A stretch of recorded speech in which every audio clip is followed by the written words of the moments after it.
Hey guys, welcome back to Free Car Repair. Today will be super helpful video to any of you having a Ford F-150. We're talking about that generation right here from year 2009 to year 2014. If you need to find where the relay for the engine starter is located because your Ford F-150 does not start, we'll explain where the relay is located, where you can buy cheap relays from, and why it's super important to test relays and fuses. That way you don't waste your time and money. All that will be covered today.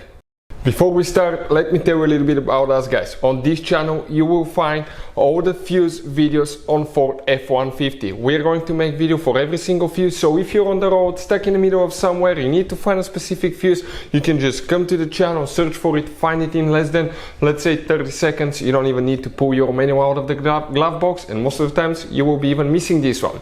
Something else, guys, we take cars here at the garage and we take them completely apart. We fix engines, transmissions, bodywork. We show you how to fix pretty much anything. And the mechanical work, guys, okay, electric codes and things like that can be found on our main YouTube channels. Those are our older channels, and this one is our new channel where we're going to share just fuses so we can make it really convenient for you to find the information that you need. Now, if you need to buy replacement fuses, relays for your Ford F-150, because those can be really expensive at the parts store or the dealership, check out the link in the description of the video below. That's where we get all our tool supplies from, and you can get them at a really good price and quick shipping as well. So let's continue. So which relay you need to check, guys? We're going to demonstrate on a 2012 Ford F-150, but even if you have a different year, that generation video may be helpful. You guys have two fuse boxes. The main engine management fuse box, okay, is actually right under the hood. You can see right here above the radiator. When you open that cover, you have the fuse layout that will look just like this one right here, guys. You can see that's the fuse box here.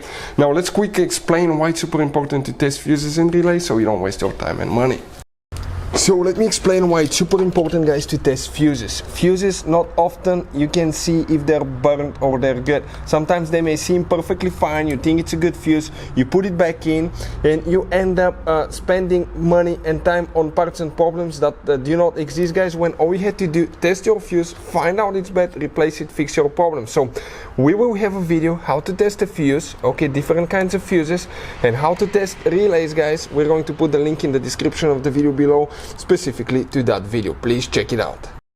The relay that we'll need to check specifically for the starter, it's a single relay, and those relays, guys, as you can see, they can be they're the Ford Motor Company. They can be really expensive at the parts store and sometimes really hard to find if you're on the road. So we've decided to put a link in the description of the video below where you can get them from at a good price, quick shipping, and always keep some spares in the vehicle just in case you need them.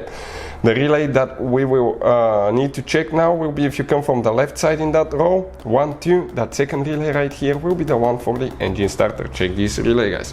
Hopefully the video will be helpful. Thank you for watching. See you next time.